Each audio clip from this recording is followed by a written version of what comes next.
Bienvenidos a este nuevo episodio de Antes de que el mundo empiece, este canal del SADE, de la SADE, filial La Plata, en donde en realidad en este momento en esta oportunidad, vamos a hablar sobre literatura y el territorio. ¿Por qué vamos a hablar sobre esto? Es porque justamente empezamos a observar que hay muchos escritores que vuelven una y otra vez a esas calles de la infancia, a esos territorios donde nos vieron crecer y muchas veces también dibujando esos paisajes donde somos estas personas que hoy crecemos y fuimos formadas en esos espacios. Pero también hay autores y escritores que escriben sobre territorios heredados, familias que de repente frente a distintas circunstancias han narrado y contado la historia en lugares remotos y que nos parece una gran oportunidad tener a dos personalidades de la escritura de aquí de la ciudad de La Plata que han escrito justamente sobre este tipo de literatura. Y bueno, vamos a tratar de que en este conversatorio podamos traer esos territorios para de alguna manera generar ese puente que se ha creado con la literatura, haciendo que de alguna manera se llegue a la memoria, a la identidad y a todo aquello que quisieron de alguna u otra manera representar estos dos autores. Y como tienen ambos una amplia trayectoria, voy a leerlos y para poderlos presentar como corresponde. Está Guillermo Cavia con nosotros, bienvenido. Gracias. Nació en Hinojo, provincia de Buenos Aires. Siempre estuvo interesado en la búsqueda de historias simples, pero que a la vez pudieron ser extraordinarias. Actualmente reside en la ciudad de La Plata. Es licenciado en Comunicación Social, periodista, profesor y piloto de avión. Como profesional de la comunicación, tiene una vasta experiencia en prensa institucional, docencia e investigación universitaria. Trabajó en radio, televisión y medios gráficos. Es autor de libros de literatura y participó en otros de índole académico. Además, incursionó en guiones de teatro, donde dirige obras de las cuales fueron llevadas a escena en Argentina y unas de ellas también en Perú y en Chile. Ha escrito y compuesto musicalmente varias canciones, algunas de ellas son utilizadas en una de sus obras. Tener hoy a Guillermo compartiendo este streaming es una garantía de buena charla, de anécdotas profundas y de una mirada enriquecedora sobre el oficio de escribir y comunicar. Un enorme placer tenerte acá, Guillermo. Gracias, María. Y también tenemos a Daniel Cayetano Terraciano, vecino de Gonet, arquitecto, egresado de la Universidad Nacional de La Plata y un profesional con más de 30 años de destacada trayectoria en la gestión de obras y proyectos sociales en todo el país. Pero además de construir realidades a través de la arquitectura, Daniel siempre ha tenido un fuerte lazo con las letras. En abril del año pasado presentó su ópera prima, la novela Al otro lado del tiempo, una obra que cruzó fronteras, ya que gracias a sus raíces e idioma, también editó su versión en italiano, Dall'altra parte del tempo, presentando con gran éxito en ciudades como Roma, Nápoles, Campobasso, desde el 2025. Hoy nos acompaña para charlar sobre su universo literario, cómo convive en él este arquitecto y este escritor y los secretos dentro de esta novela. Bienvenidos ambos a este episodio que lo denominamos justamente literatura y territorio porque vamos a escuchar a sus anécdotas, a sus escritos y de alguna manera como para arrancar me gustaría preguntarles a ambos si fue realmente el territorio el que los buscó a ustedes para escribir o si en realidad empezaron a escribir yendo a buscar a ese territorio o yendo ellos a los territorios. Y dentro de esa pregunta me gustaría también sumarle si dentro de esos lugares donde ustedes describen hay un objeto o un espacio o un olor o un lugar donde se repite continuamente en todos sus escritos. Así que los dejo para que empiece cualquiera de los dos con esta pregunta. Dale, Daniel. Voy adelante, si querés. Nada. Bueno, primero muchas gracias por la invitación.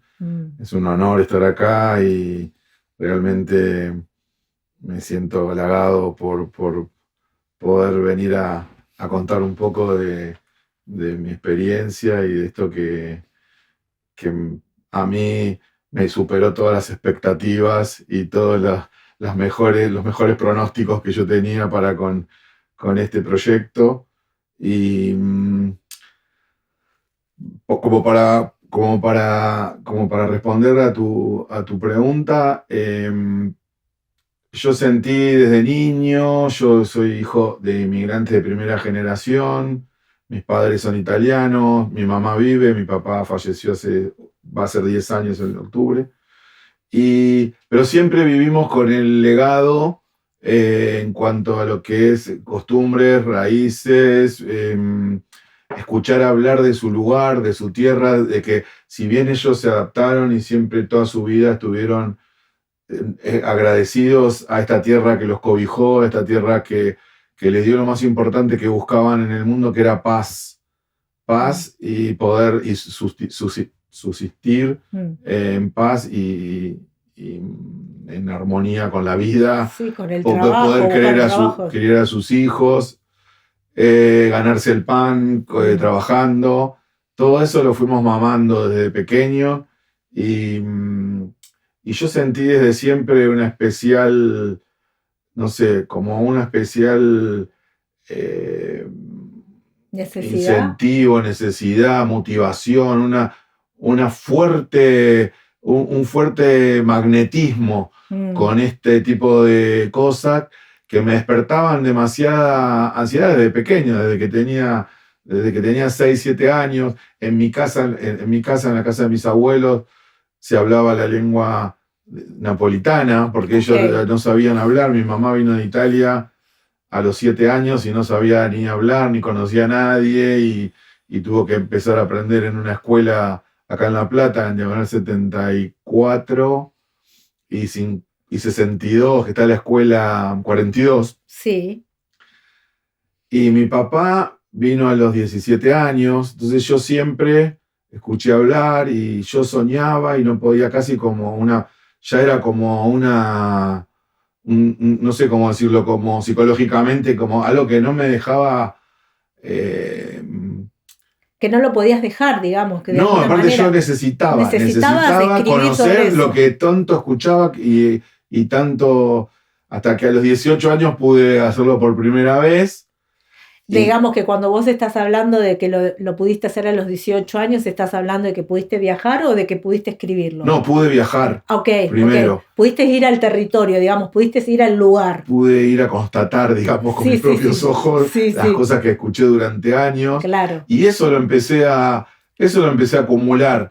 Hasta que un día tuve otros proyectos, pero hasta que un día dije, esto yo lo tengo que encuadrar y encajonar y guardarlo, porque es un tesoro para mí, es un legado que yo quisiera que mis hijos o mis nietos algún día, aunque sea, sepan de dónde venimos. O sea que de alguna manera, en esta pregunta de si fue el territorio que el que te vino a buscar o fuiste vos, en realidad fue el territorio el que te vino a buscar para llevarte para allá. Fue, ¿no? La tierra, claro. Fue la tierra. Y decime, y de ese territorio o este lugar del que vos haces referencia, ¿hay algo, un objeto, un espacio, un olor, algo que aparece constantemente en otros escritos tuyos o simplemente es todo un conjunto? Sí, hay muchas cosas, hay muchos llamados, muchas cosas que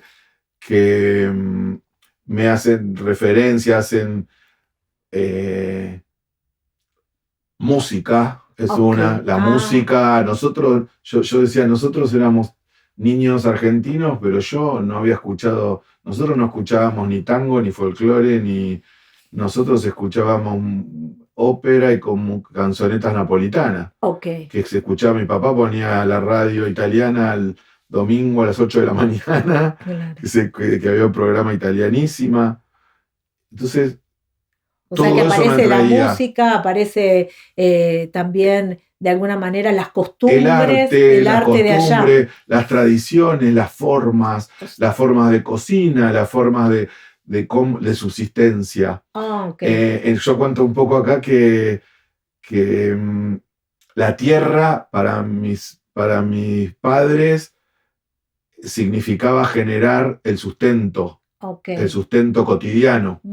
Mis padres, yo vivo en Gonet y tenemos parque y árboles decorativos. Sí. Y mis padres no se lo hubieran permitido nunca. Claro. Mi papá decía, si es árbol tiene que servir para dar leña, comer, ¿no? O frutas o sombra, algo tiene que servir, no es solamente para no mirar. Nada más que sea para, claro.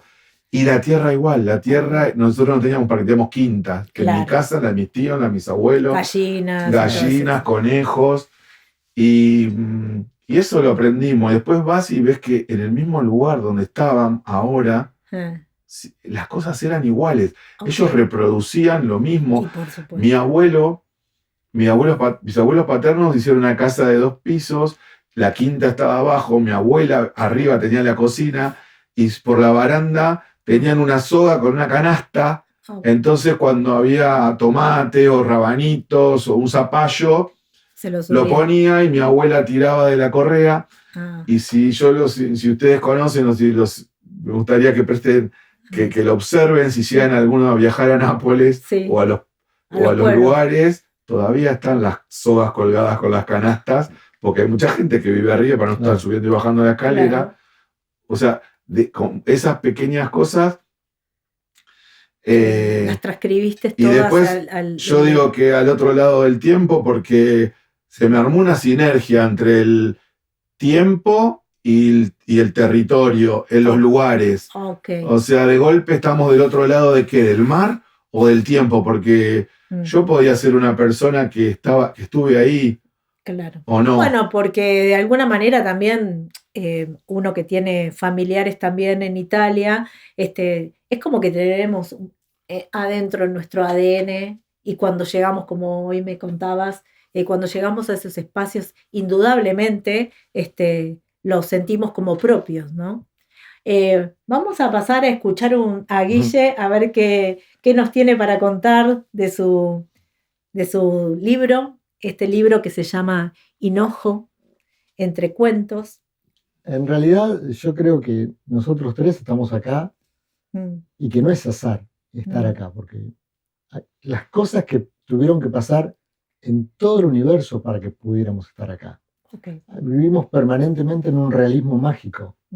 Hay que saber verlo nada más. Con Hinojo y con la pregunta que vos decías, si uno va al territorio o el territorio viene a uno, en mi caso yo nací entre las historias que contaba mi papá, que contaron mis abuelos. De hecho, Bardi, que era italiano y que es el fundador de Hinojo, hizo la casa en Hinojo exactamente igual a la casa que tenía en Italia, para que cuando viniera su mujer, que vino en barco, no se sintiera incómoda. Wow. Después hubo gente de Hinojo que viajó y dice, sí, la casa de Bardi en Italia no es exactamente igual, pero tiene todas las cosas que tiene la casa de Hinojo, ¿no? Okay. Lo que pasa es que Bardi en Hinojo le tuvo que hacer si uno mira la casa, vos arriba le ves como un armazón de resguardo, porque atacaban los originarios, porque obviamente les estaban ocupando el territorio.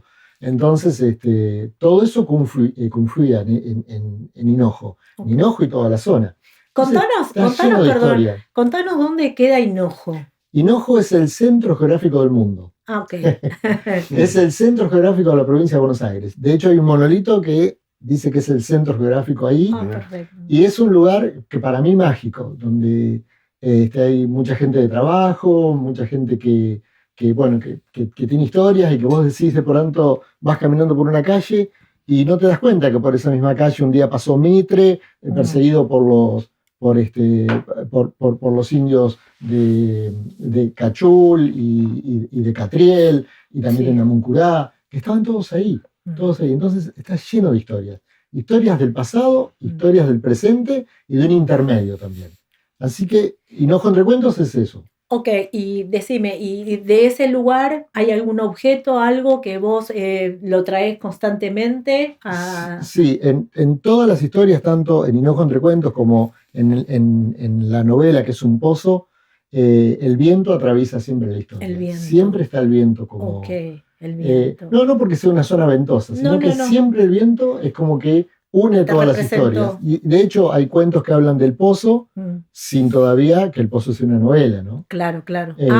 Claro, hay un cuento ahí que la casa tiene el pozo, pero no se sabe bien qué es el pozo. Después está la novela. Este pozo a ver si hago bien la referencia, ¿es el pozo ese que van a buscar el agua o no? No, es un pozo que dos hermanas que vivían en Hinojo, ellas decían que tenían un pozo que llegaba al mar. Ok. Entonces, yo no conocía esa historia. Cuando conocí la historia, digo, bueno, hay que ir a ver si el pozo existe. Claro. Aparte, Hinojo del mar está a 170 kilómetros en línea recta. Pero por ahí ella llegó. Claro, y bueno, entonces ahí está por eso se hizo novela. Qué bueno. Bueno, y vieron que, bien como decía Guille recién, cómo las historias se entrecruzan, ¿no? Uno no se junta sí con determinadas personas, porque, bueno, ahí está mi libro de El Jardín de la Infancia, que habla un poco de este barrio jardín donde yo nací y que también hace referencia a mi territorio donde yo nací, o sea, acá me formé, me crié, y quedan las huellas como marcadas en ese recorrido, como en este caso también Dani tuvo que recorrer y volver también a encontrarse con sus ancestros del otro lado, ¿no? Con sus padres. ¿Sabes que me estaba acordando cuando escuchaba a Guillermo que hay una parte donde nosotros vivimos, los primeros migrantes, nosotros pertenecemos a la última migración del Topoguerra, decimos después de la Segunda Guerra Mundial. Mis padres fueron de los últimos que llegaron. Y cada uno llegaba y, por ejemplo, se asentaban, esto con referencia a cómo se acomodaban en el territorio, según el oficio y según la referencia y el allegado más directo o un amigo, un primo, por lo general alguien que ya había venido, un adelantado, y le decía, Dani, venite, que acá hay un terreno acá al lado y yo te consigo trabajo en tal lado. Entonces cayeron. No sé si conocen por la parte donde está Villa Castells, está la estación de Gonet, y yo le decía Little Italy o Pequeña Cherra, porque ahí, en una cuadra al lado de la Escuela Vaticano, estaban todos, estaban tíos, primos, paisanos, todo, y era una reproducción, si querés, media escenográfica de Acherra. Ahí estaban todos acherranos, estaban todos juntos. Acá cerquita está el Centro Molizano, y hay una colega, Milce Soneira, que también escribe, hizo una tesis sobre cómo los molizanos se asentaban todos por acá. No es casual que ese Centro Molizano esté acá. Claro. Todos se iban, venite acá, que acá hay un lugarcito y hacemos un taller, y venite acá que yo te consigo para trabajar en este otro lado. Y ahí se iban asentando todos. Sí, porque te cuento que acá cuando nosotros llegamos a este barrio donde está prácticamente este estudio también, eran dos casas de campo. Por lo cual, claramente, esto que vos decís de los molizanos venían y también construían acá sus casas y tenían gallinas y tenían quintas. Y sabés que me hizo acordar Guillermo que dice que Bardi era el primero que quiso hacer para que fundó el pueblo y para que no sienta el cimbronazo. El cimbronazo de la mujer. Traslado. Claro. Sí. Y mi nona paterna, mi nona Antonia, vivía en Italia, ahí en ese pueblo, en Acherra, en esa ciudad, con sus hijos, que es una ciudad pre-románica. No es conocida porque no es turística para nada, si bien está muy cerca de Nápoles. Y cuando viene para acá, mi abuelo consiguió, después de como 5 o 6 años, porque quedaron esperando en Italia, consigue un terreno a 3 cuadras de la estación de Gonet, pero para allá. digamos, para el río. Sí, para el lado del río. Que hoy yo me imagino, haciendo un paragón en cuanto a la localización territorial, era como si yo comprara un terreno de la autopista de La Plata, pero para el lado del río a 3 cuadras. Y mi abuela lloraba todos los días porque su casa no era ninguna cosa extraordinaria, pero era una casa en un aglomerado, digamos, y en una urbe deteriorada y arruinada por la guerra y la pobreza y tantas miserias y tantas cosas. Y mi abuela pobre viene con los hijos al medio del barro, del otro lado del coso. No pudo, esto me vino a la mente porque digo, no pudo reproducir exactamente lo que tenían, pero bueno, esas fueron las posibilidades que pudieron llevar adelante. Y yo ahora les quería preguntar si cuando escribieron todo esto era simplemente para recordar, para poder preservar o también para comprenderse un poco más ustedes. Es para comprenderse, porque en realidad cuando uno nace en un lugar determinado, yo nací en Hinojo, entonces vos no elegiste nacer ahí. Es parte de ese realismo mágico que hace que vos nacieras ahí. Porque el perro es perro, porque vos sos vos, Daniel es Daniel y yo soy yo. Es algo que ocurre mágicamente. Es parte de un milagro. La vida es un milagro. Es un instante y es un milagro. Pero, mira, yo te cuento una sola cosita. Un día, al mediodía, mi papá había trabajado de noche en la estación del ferrocarril porque él era ferroviario. Entonces contó que a la madrugada, era invierno, era el mes de agosto, estaban no estaban ni haciendo maniobras ni nada, sino que estaban adentro de la estación, con la luz de la estación normalmente, y de pronto se cortó la luz y todo se puso azul, pero de un azul espectral, algo maravilloso. Entonces se quedaron así un instante como ciegos con ese azul y salieron a la playa de la estación, a la plataforma, y no había nada.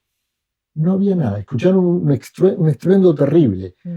Algo pasó y no sabían qué era. Entonces pensaron que, no sé, pensaron cualquier cosa, ¿no? Cada uno en su idea. Eran 3. Pasaron los años. Así como yo estoy de acá y estamos acá los 3. Yo me vine a estudiar a La Plata. Entonces, yo me voy, quería conocer La Plata porque era la primera vez que venía.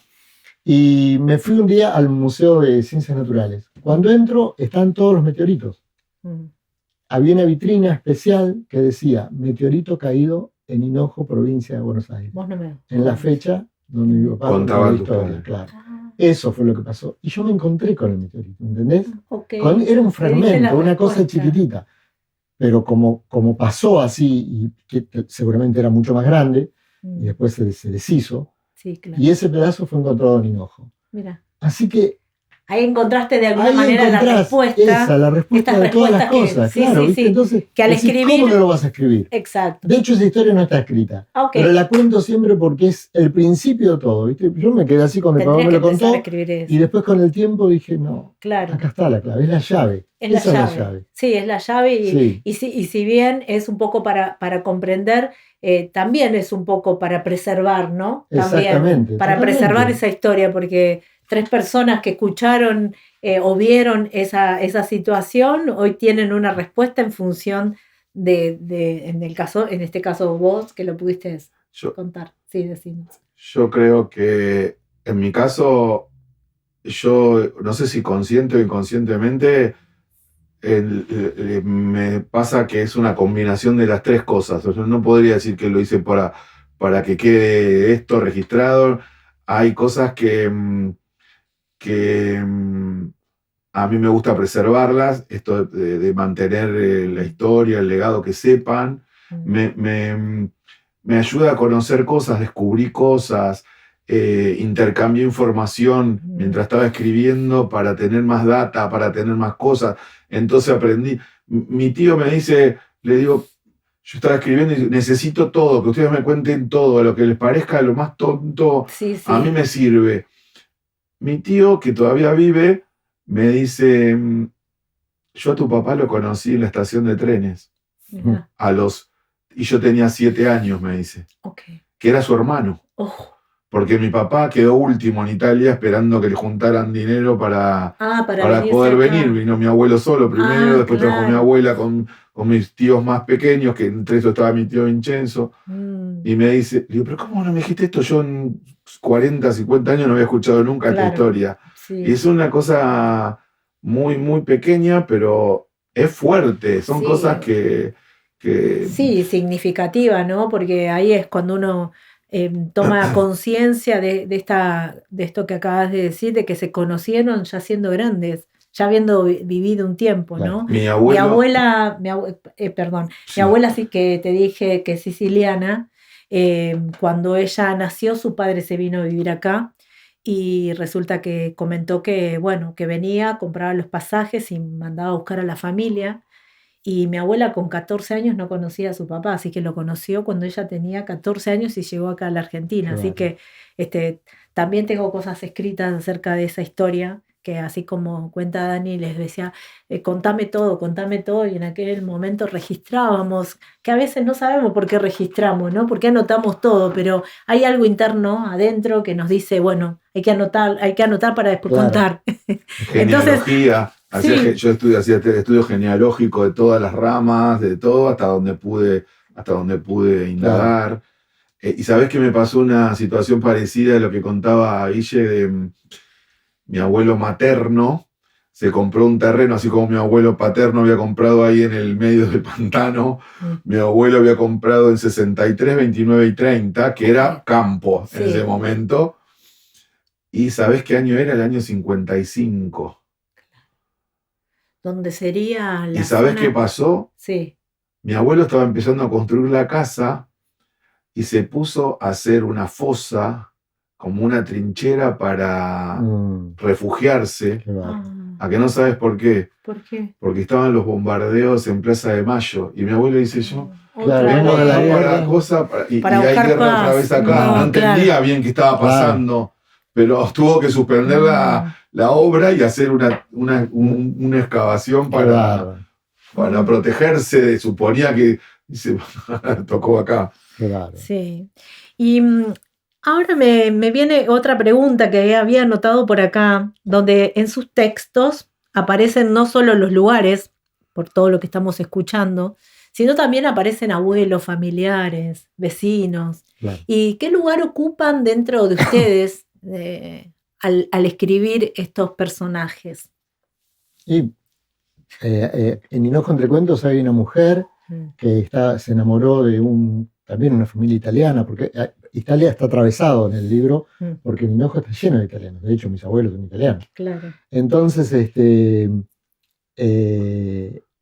enamora? Se enamora ella y tenía 15 años y el papá no la deja porque su enamorado era un policía. Entonces ella decide no levantarse más. No se levantó nunca más de la cama. Se acostó y no se levantaba ni para ir al baño. Así que esa historia es fuertísima. Y ella no se levantó. Incluso el papá murió, pasaron los años, y ella murió a los 97 años.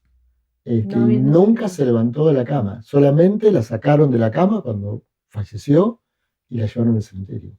Es una historia... Hinojo está lleno de esas historias. Pero bueno. Y todos los pueblos tienen esas historias. El libro que vos escribiste seguramente que está lleno de esas historias. Sí. Porque todos tenemos historias que contar.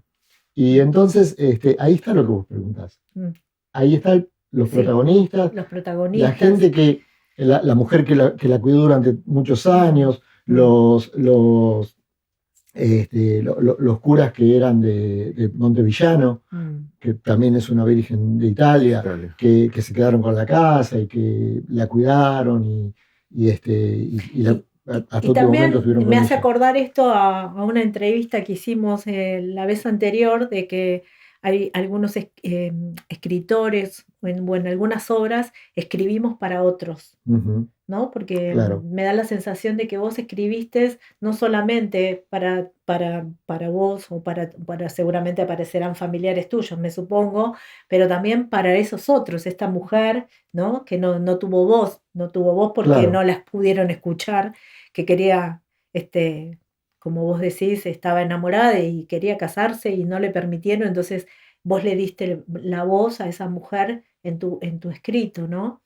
Y, y qué interesante esto que sucede en función de que cada uno va escribiendo, pero también le va dando el lugar a esos personajes. Porque cuando vos me dijiste acerca de mi relato, me acordé de todos los abuelos. Yo escribí sobre todos los abuelos de acá del barrio, porque los abuelos hacían un poco esto que vos contás, que en su mayoría, bueno, italianos o de distintos españoles.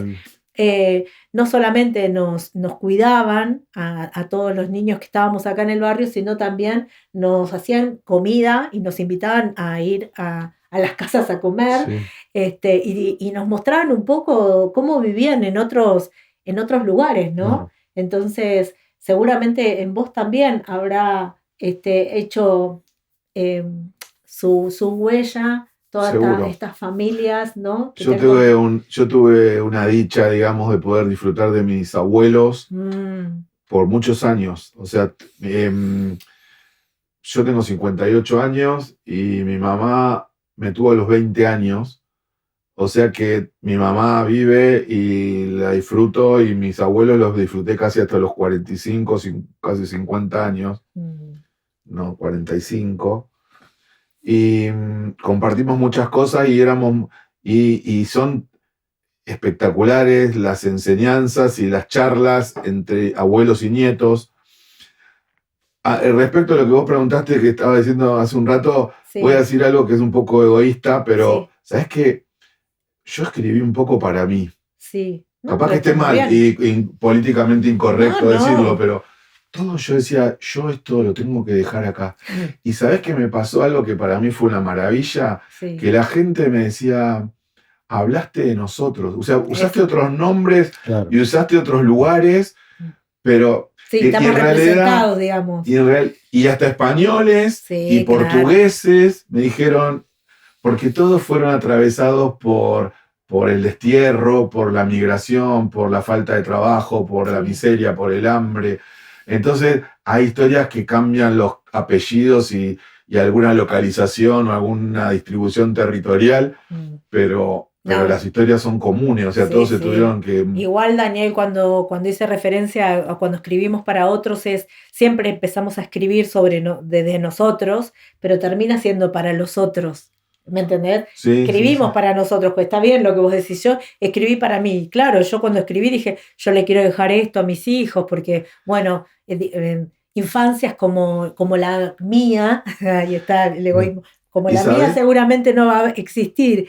Y fue un poco eso, y después encontré que había un montón de personas que se habían encontrado identificadas con eso, que a mí también me había Claro. pasado. Es un poco lo que vos ¿Y estás sabés lo que diciendo. aprendí yo y que Sí. agradezco y que pude vivir? Las cosas que me enseñaban de pequeñas cosas, la simpleza de las pequeñas cosas y qué importancia tienen. Y lo cuento acá también, que mi abuelo era un gringo laburante y yo decía que tenía la sabiduría que le dio la vida, porque él hablaba como si fuera un profesor, un sabio. Y me decía, usted, me trataba de usted, me decía, usted me amaba, y yo le veía los ojos que le brillaban de ver a un pibito ahí que era yo, Sí, sí. que es el reflejo de él. Sí, claro. Y era un tipo hiper desinteresado. Tuvo que ir de militar porque mis abuelos a la guerra porque pagaban. Entonces tenían que ir de soldado Claro. y pasaron muchas cosas muy desagradables. Mi papá no quería hablar nunca del tema. Y mi abuelo pasó, y él decía, cuando tengo un plato de fideos soy la persona más feliz de la tierra, porque eso es, ¿qué más necesito? Dice, yo estoy acá como caliente, tengo una cocina, una familia, un plato de fideos. Vos le podías regalar cualquier regalo, objeto de valor, que él te decía, bueno, gracias, y te lo dejaba acá. Sí, claro. Y me pasó algo que me mató, también lo escribí, que cuando yo voy primero al pueblo de él, que se llama Cherchepícola, el pueblo del Molise, cerca de Campobasso, unos primos me hospedaron, me quedé en la casa de ellos, fue una fiesta, y me regalan un pan hecho en cherchepícola. Pero yo no me volví al otro día, seguí mi recorrido y volví como a los 20 días o un mes después de ese evento. Sí. Y me acuerdo que cuando me fueron a recibir, mi abuelo estaba enloquecido porque su nieto había ido a conocer la tierra de la que él tanto habló y de la que él se fue. Sí. Por suerte pudo volver a verla. Sí. Yo la volví a ver más veces que él. Y ¿sabés qué le digo? No, Pepino te mandó un pan. Pepino era un primo de él. Sí. O sea, vos pensás que está hecho con leña de su pueblo, en un horno de su pueblo, con harina de su pueblo, con el agua del pueblo. Le digo, pero yo me lo comí. Porque nosotros no nos volvíamos en ese momento, seguíamos nuestro recorrido. Y mi abuelo se me quedó mirando, jamás en la vida me dijo nada y me dice, me hubiese gustado a mí. Y yo si hubiese sabido... Le guardabas un pedazo. Traía el pan, aunque llegue como un adoquín, como una roca, a él representaba otras cosas. Claro. Eso le traía un acercamiento, una vuelta. Estoy comiendo un poquito de mi tierra, de mi casa. Tenemos en nuestras casas tierra. Nosotros tenemos tierra en un vaso, que es tierra del lugar. Claro. O sea, nosotros trajimos la tierra del lugar de mi papá, ¿entendés? Bueno, haciendo esta cuestión mágica de la que hablás vos, mis padres cuando llegaron por primera vez a Sicilia, les pedí yo porque no sabía si en algún momento iba a ir, así que me trajeron tierra también de allá, así que tengo tierra acá de Sicilia, les pedí que me trajeran por las dudas, todavía no he podido ir, pero bueno, ojalá que... ¿En qué lugar de Sicilia estaban? En Naso, en Messina. Bueno, y cuando estaba escuchándolo a ambos, se me vino esta idea de qué maravilloso que es ver a hombres que son románticos, que son melancólicos en algún punto y que muchas veces la sociedad, viste, como que piensa que los hombres no tienen, son como duros, que no tienen emociones, y qué hermoso es poder escuchar a ustedes siendo hombres que se emocionen, que puedan escribir acerca de lo que les ha sucedido, y de todos estos relatos que tienen que ver pura y exclusivamente con la historia personal, ¿no?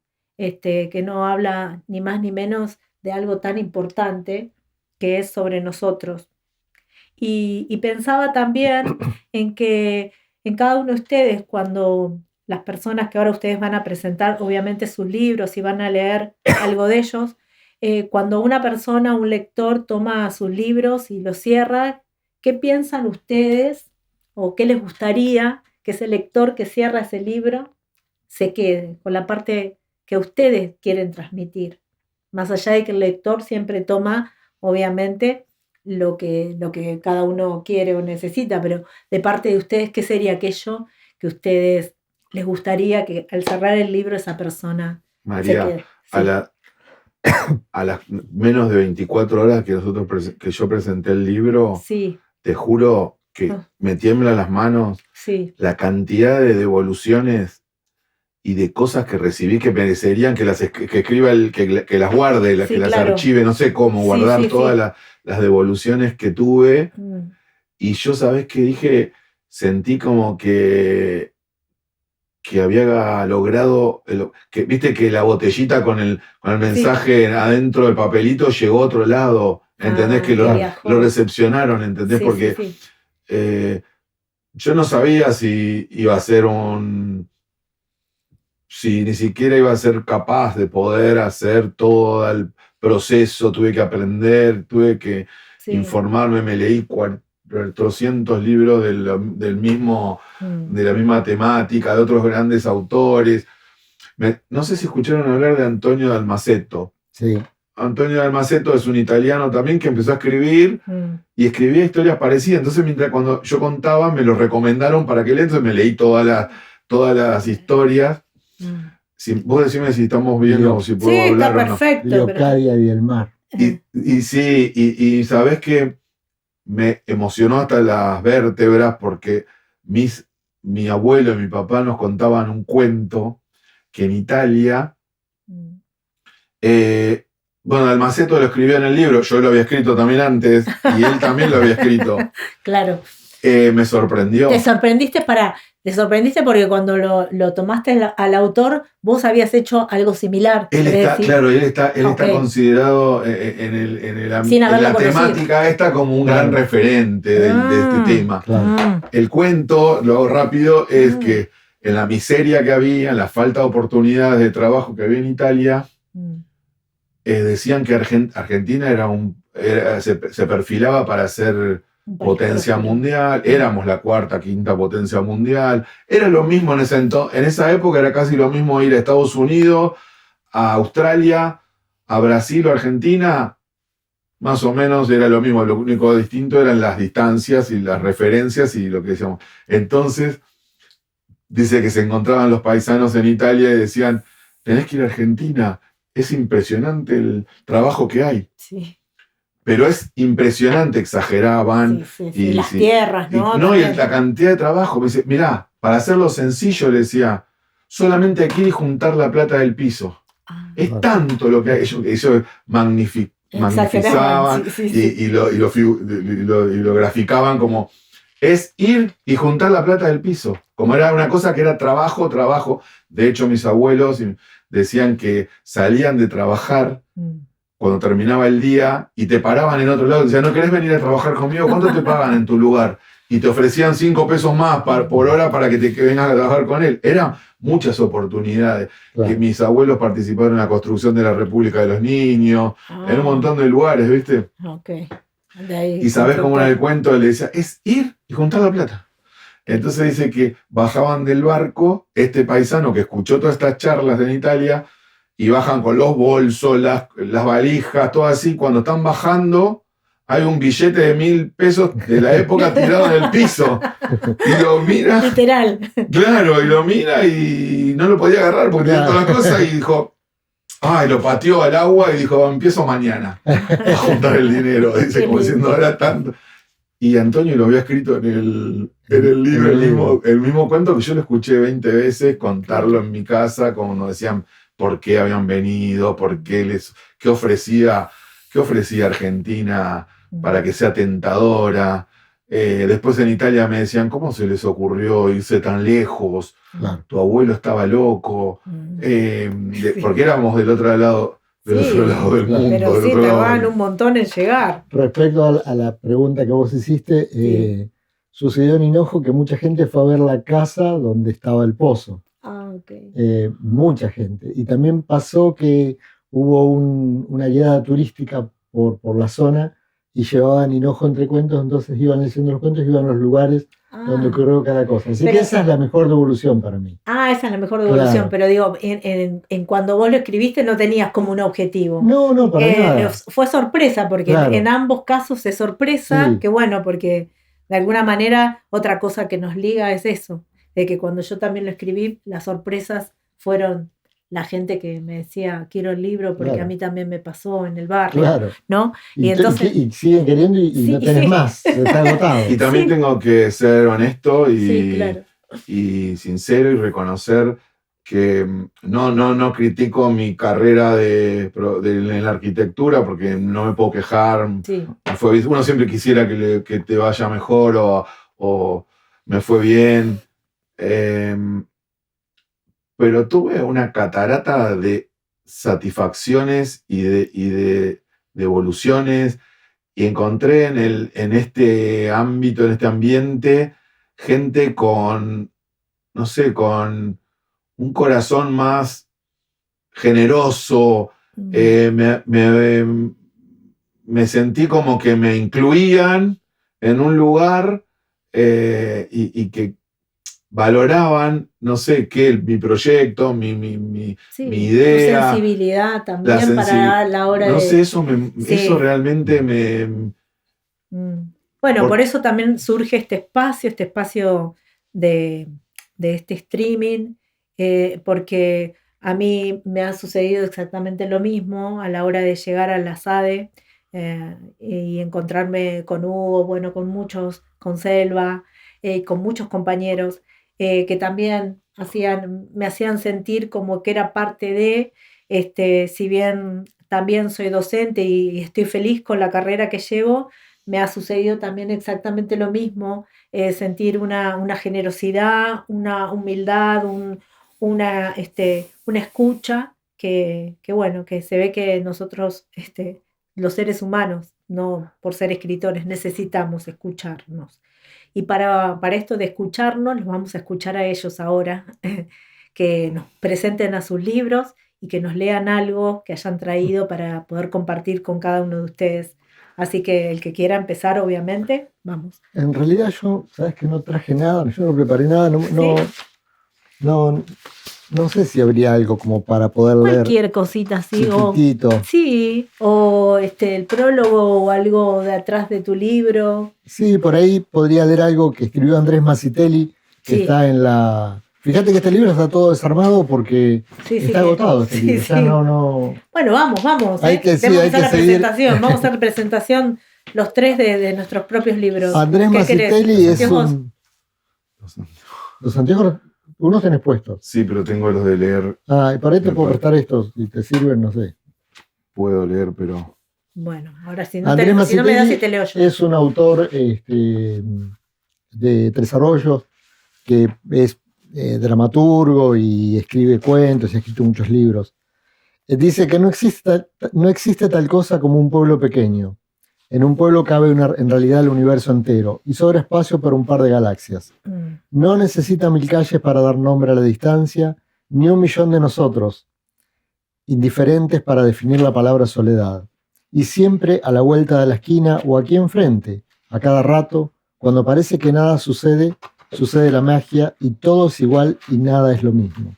Guillermo Cavia, dice Mazzitelli, sobrevuela con alas de papel y hélices de palabras la realidad y la irrealidad de su pueblo natal. Con destreza de artesano encuentra el rumbo entre nubes de crudeza y de ternura, sin perder jamás ese perfume de duende y de ángel que siempre impregna sus textos y su mirada. Bueno, Andrés me quiere, ¿no? Aparte, no. Bueno, pero también toma ahí unas palabras como vos como piloto de avión que sos, también, ¿no? Claro, las hace como una referencia. Todo lo demás, claro. Muy lindo. Bueno, lo muestro acá, el libro. Ya va a salir. Es para vos. Miren, va a salir pronto este libro nuevamente. Cuarta edición. Sí. La cuarta edición. Así que, bueno, a mí ya me lo vendiste porque ya tengo ganas de empezar a leerlo. Así que, y este es para vos. Ok. ¿Y un pozo? Es un pozo, es la novela. La novela. Pero es del pozo. Ese es del pozo que llega al mar. Miren, bueno, acá es un pozo. Bueno, muchísimas gracias. Pues me lo vas a firmar. Por supuesto ocurre en Hinojo, ¿no? Obvio, todo en Hinojo, en Hinojo. Después te me acordar que tengo una historia de otro pozo. Mirá. Que nos pasó en realidad. Hay otro escritor que falleció que era jujeño, que escribió El hombre que llevó un pueblo. Ajá. No sé si lo leyeron. No. ¿Cómo se llama el autor? Es lo que estoy intentando. Fue senador jujeño, pero se dedicó a... Es escritor. Después te voy a pasar... Perdón. Bueno, no importa. Vino por el pozo, pero nos sucedió... Pero como esto lo tenemos que editar, después quizás abajo podemos poner las referencias de los libros. Nosotros nos pasó que estábamos haciendo viviendas sociales por autoconstrucción y ayuda mutua. Sí. Que quiere decir que las familias que eran las beneficiarias de esas viviendas tenían que hacer su aporte con la mano de obra. O sea, ellos construían sus propias viviendas. Nosotros dábamos la asistencia técnica y materiales los daba el Estado. Sí. Y sabés que estábamos en Xavi, cerca de La Quiaca, en Jujuy, y hay un lugar de cuentos. Vino el pozo y el autor escribió sobre Xavi y después vinieron una producción cinematográfica e hicieron la película en Xavi con la gente de Xavi y hasta con la gente que trabajaba con nosotros de las viviendas. Y hay una iglesia del año 1600 hecha de barro, en vez de tener vidrios, tiene piedra ónix de hoja finita que parece vidrio y es una piedra. es una maravilla, es un cuento el lugar. Y sabés que tenía la casa del Marqués de Xavi y un pequeño plaza de toros, porque eso era una posta. Xavi era una posta del camino de los españoles para ir a Lima, para ir a la ruta del oro y la plata, claro. Tal cual. El camino de los incas, en realidad, que después usaron los españoles. Sí, claro. Claro, eran los españoles, este Marqués era español. ¿Y sabés qué tenía? Cuando empiezan a pensá que el grupo que nosotros trabajamos eran digamos, de lo más vulnerable, gente que no tenía mucho poder, digamos, y creen en un montón de cosas, ¿viste? Supersticiones y cosas, maleficios. Sí. Y resulta que empiezan a excavar, estábamos haciendo las fundaciones, y cuando están haciendo el pozo, se perfora y aparece un pozo en una de las obras, y tiraron todas las palas y huyeron de la obra, salieron todos corriendo, pensando que eso era una maldición. En realidad pensaban tal vez que podía ser un cementerio, una bóveda. Por eso salieron espantados. Todos no querían volver y no querían más a la casa, no querían hacer más nada. Tal vez era un pozo de estos. Un pozo de estos, sí. ¿Y sabés qué era, no? ¿Qué era?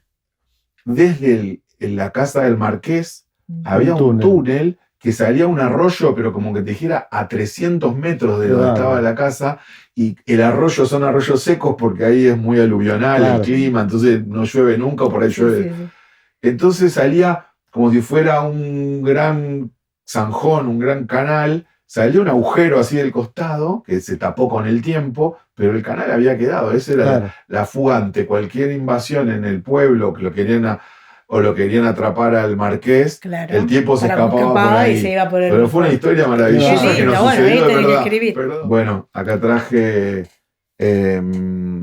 también te quería dejar de regalo este libro que fue el que escribí yo, que se llama Al otro lado del tiempo. Y esta es la versión en italiano. Gracias. Que presentamos en Italia, y que llevé 100 libros a Italia y volví sin ningún libro. Mirá, ¿viste? Siempre hay que comprar más de 100. Bueno, lee alguna partecita de esta. A ver. Voy a leer un pedacito que es la introducción. Sí. Que es muy breve, pero un poco explica lo que trata, ¿no? Sí. El interior. Esta es una historia de vida, una narrativa en la que no hay ficción, un camino centrado en los recuerdos más auténticos y personales. A través de la escritura, mis sentimientos se movilizan y mi deseo profundiza la importancia de que el legado familiar permanezca en la memoria de mis hijos y de todos aquellos que lean estas páginas. Cada palabra escrita es una ventana a mi pasado, un intento de capturar la esencia de momentos significativos que han dado forma a mi vida y a la de mi familia. Al compartir estas historias, buscaré no solo preservar el legado de generaciones anteriores, sino también ofrecer una visión sincera y conmovedora de lo que significa vivir y recordar. Espero que al relatar estos episodios y experiencias, no solo se conserve la memoria de quienes vinieron antes que yo, sino que también inspire a otros a valorar y transmitir sus propias historias. En estas primeras líneas, cada recuerdo se convierte en un gran tesoro, deseando que mis hijos y lectores puedan llevar consigo, como un testimonio de las lecciones y herencias que definen nuestras vidas. Ay, qué hermoso. Bueno, cuántas ganas ya de leer los 2 libros y El Pozo, que me tiene enloquecida. Te agradezco un montón y agradezco a los dos su presencia. Gracias a vos, María. Esta entrega que, como bien hoy hablaba Dani, y comparto absolutamente, es una entrega amorosa, sencilla y de abrazarnos todos. En la simple cosa que digo siempre es de que somos humanos Y voy a terminar este streaming de hoy leyendo lo que escribí, que dice que los territorios no son solamente mapas, también son voces, recuerdos, fotografías, comidas, palabras heredadas y ausencias. Tal vez escribir sea principalmente eso, intentar que un lugar siga existiendo un poco más allá del tiempo y de quienes lo habitaron. Gracias a nuestros invitados hoy por compartir sus paisajes y gracias a quienes nos acompañan siempre del otro lado. Y muchas gracias y los esperamos en el próximo episodio. Muchas gracias. María. Muchas gracias.